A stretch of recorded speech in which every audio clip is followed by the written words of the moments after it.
Welcome movie buffs and true chess lovers. Get ready for a double feature of chess in cinema where Hollywood drama meets the cold strategy of the 64 squares. Today, we bring you a hidden gem from the 2008 Tal Memorial, a year in movie history that was as gray as a documentary about taxes. But in chess, it was a blockbuster hit.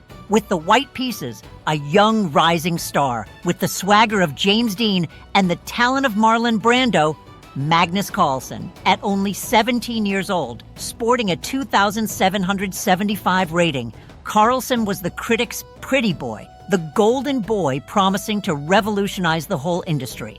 At that age, most of us were collecting Star Wars trading cards, but he was already on the red carpet, toppling the old rock stars.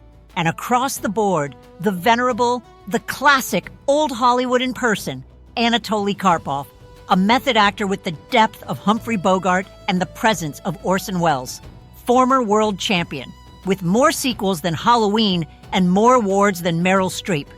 Karpov had played every kind of role, from the heaviest of dramas to the silliest of comedies. It was the clash of two eras, the rebel without a cause versus the Citizen Kane of chess. Let the movie begin. The game starts with pawn to d4. Carlsen, like a new director who knows what he wants, picks a classical, sober opening. No nonsense. It's like the beginning of a Hitchcock film. A calm start that makes you think all is under control, but hides brutal suspense. Karpov replies with knight to f6, a reply as stylish as Audrey Hepburn's dress in Breakfast at Tiffany's. The master is telling the kid, listen, I've played this role 1,000 times. So don't bring me your modern tricks. Carlsen, bold as ever, plays pawn to c4. Right into the center, like John Wayne walking into a bar. Magnus doesn't look like he came to make a cameo. He's here to play the lead. The center is mine, Carlsen says. And if you don't like it, take a hike. And Karpov, with that wisdom only actors from the old school have, answers with pawn to e6, a move that seems boring but hides the promise that his bishop, sooner or later, will get into the fight. Patience, young leading man, the veteran seems to whisper. Oscars aren't won in the first take. Carlsen continues with knight to f3, developing the knight, protecting the center, the usual. As thrilling as watching the opening credits of a B movie, and Karpov pushes out pawn to b6. He's telling his dark-squared bishop, come on, baby, time for you to shine on that long diagonal. Let's see if you finally get some applause. Carlsen, noticing Karpov is committed to his master plan of developing the bishop along the diagonal, comes back with pawn to g3. Well, I want a cool bishop on the diagonal too. Like when your co-star buys a Ferrari and out of sheer envy, you buy a better one. Magnus isn't staying behind. He wants his own dramatic overhead shot. And here comes Karpov with his star move, bishop to a6. Aha! The bishop steps up on a6, aiming boldly at the pawn on c4. It's as if the veteran were telling the young actor, look, kid, I know you're Hollywood's new darling, but I'm Karpov and I'm going to steal the spotlight at my very first chance. A move that screams, there's danger in the air, and I'm the villain in this picture. Carlsen, unfazed, as if a studio light crashed down on him, defends his pawn with pawn to b3. Not only does it protect c4, but it also leaves some air for the king in case of emergencies. Like the escape clause in a movie contract, always have a way out when things turn ugly. But Karpov, who didn't come here to sign autographs, lashes out with bishop to b4 check. A check! Bam! Right in the face. It's like the master shouting, wake up, kid, the movie just started, and I'm already scaring the life out of you. Like Psycho's shower scene.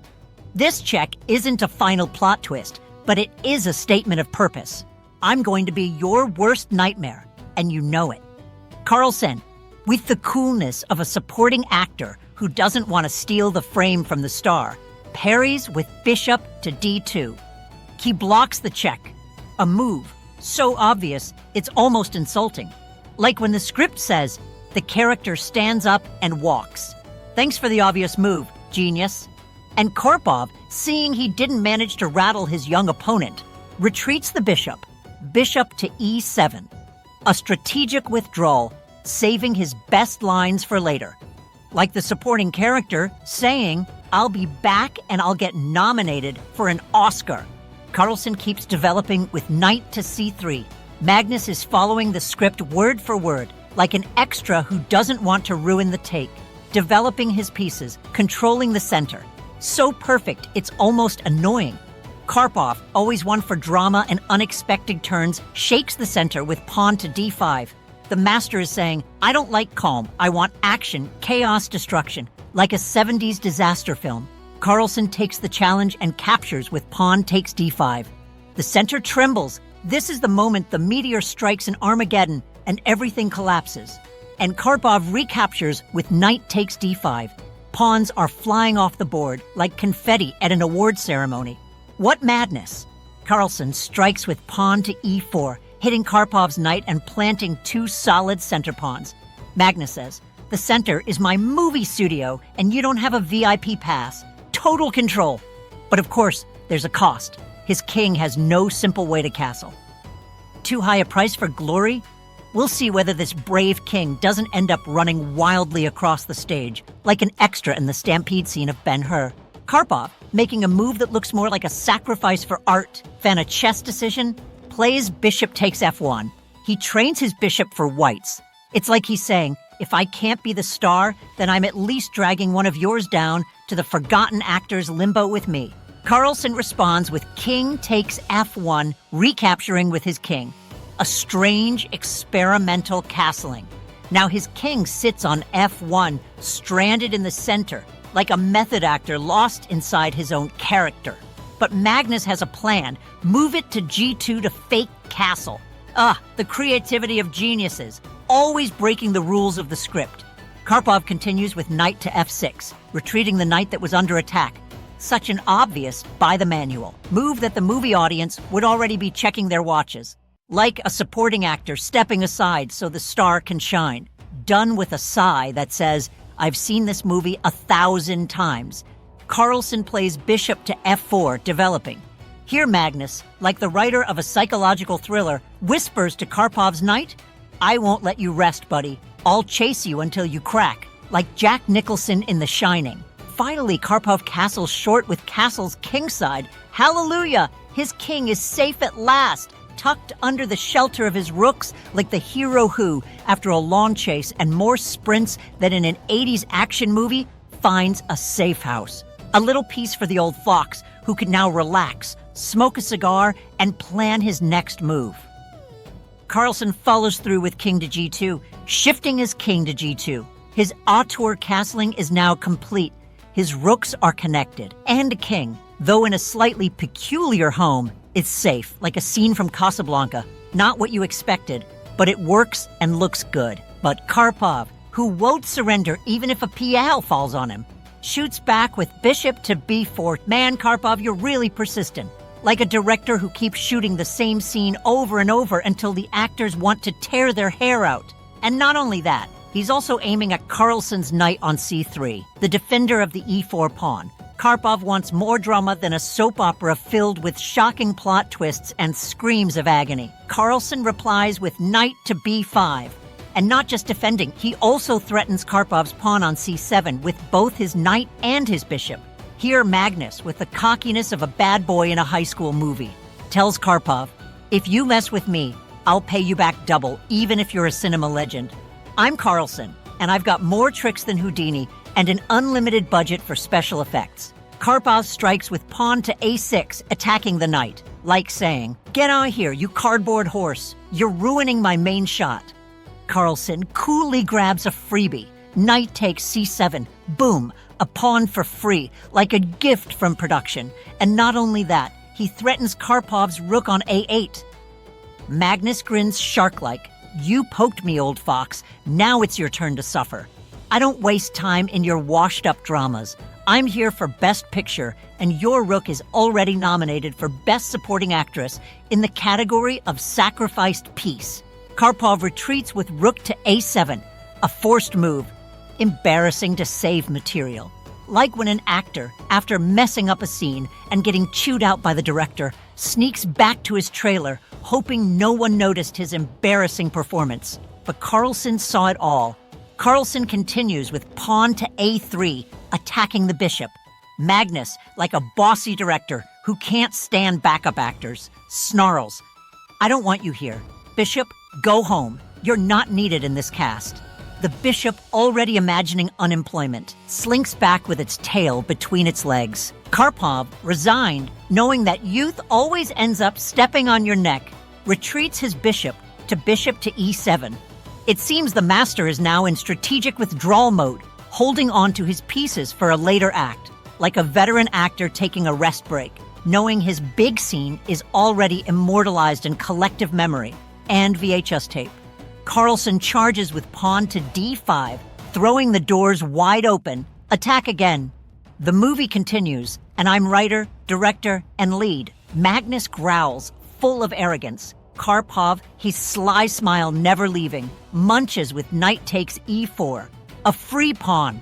"Thanks for the snack, Magnus," smirks the master. "Delicious pawn, perfect catering before my next dramatic monologue." Carlsen fires back. Pawn takes e6, aiming at the c7 pawn. A passed pawn. And not only that, threatens a check with his bishop. "Sure, you ate a pawn, but I'll give you 2 for that." Spits Magnus coldly, Michael Corleone style. "This is like the ending of The Godfather. I'm wiping you out piece by piece until the poster of your movie is in shreds." Karpov reacts with pawn to g5, attacking Carlsen's bishop. Here comes Karpov's rebellion. Like an actor, serious after his scenes are cut, who storms onto Twitter spewing poison at the young director. "Come on, kid. Dare to touch my bishop. I'm no random extra." Carlsen calmly moves knight to d5, defending his bishop and attacking at the same time. Genius or sadist? Maybe both. Magnus sneers, "You can't trap me, Karpov. I'm sharper than the screenwriter who gave you that sad role." Karpov responds with pawn takes f4, gulping down Carlsen's bishop. Well, the master is tossing a minor piece off the set in exchange for an attack. A desperate sacrifice only a crazed method actor would ever dare. "Let's see if you'll take my supporting knight now, kid," challenges the veteran, eyes blazing with horror movie madness. Carlsen loads up with rook to e1, hitting Karpov's knight.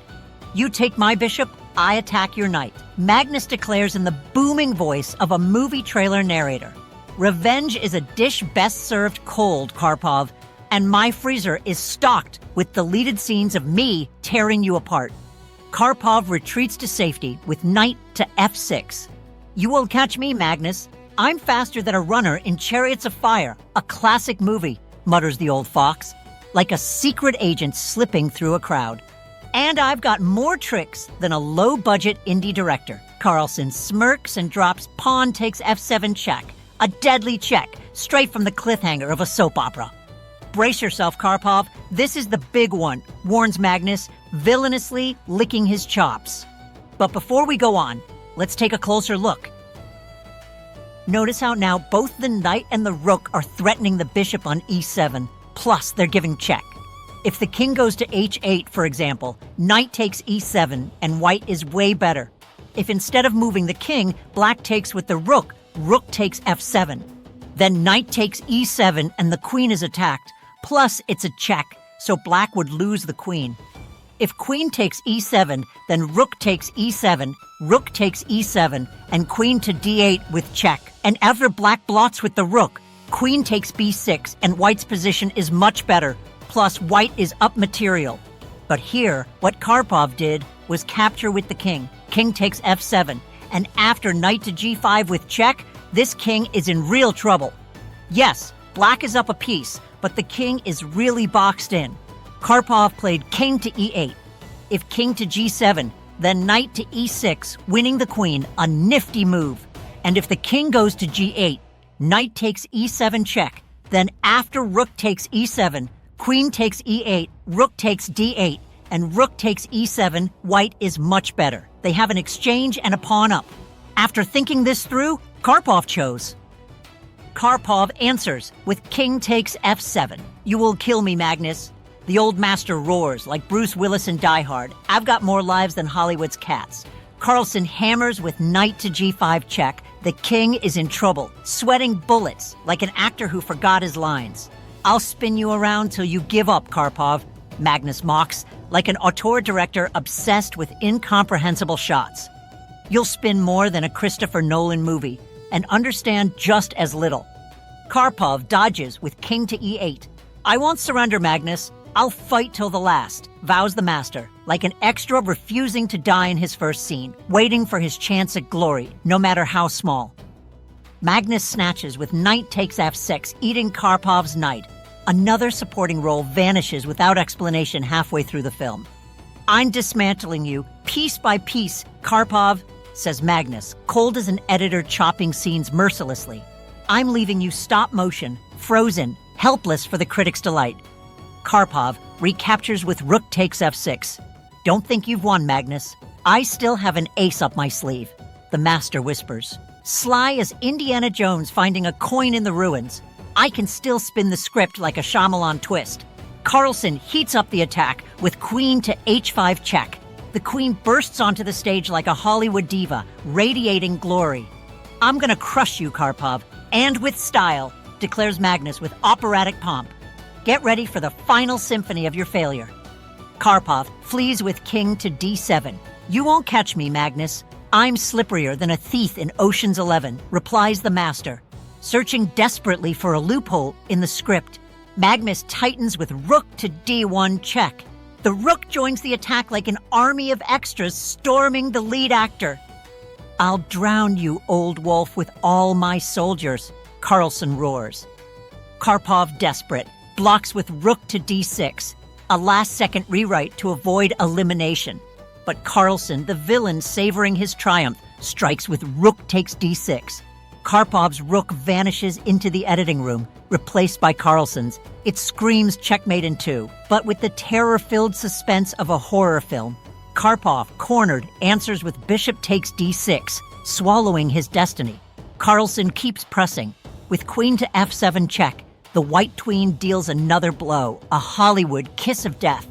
Karpov, with his last breath, shields with bishop to e7. The veteran hopes for one final escape, a post-credit scene to save him from oblivion. Finally, Carlsen, with the cold determination of a predator stalking his prey, delivers the fatal stab with rook to d1 check. And there it is, folks. A check so brutal and clear, Karpov, with the dignity of an actor who knows when it's time to quit, has no choice but to resign. Carlsen wins. The crowd leaps to its feet. Cameras flash, and Carlsen, the young prodigy, receives a standing ovation. Karpov, the great master, shakes his hand with a bitter respect, as if he'd just lost the Oscar for Best Supporting Actor to Hollywood's new pretty boy. A tough defeat, sure, but with the grace only true legends have. And so ends today's feature, cinephiles. A game worthy of the silver screen, where irreverent youth triumphed over experience. Drama was spiced with the darkest humor, and Carlsen's merciless creativity left Karpov floored, pleading for the director's intervention. Until the next game, and don't forget to subscribe. Let me know what you thought in the comments, and if you enjoyed it, leave a like.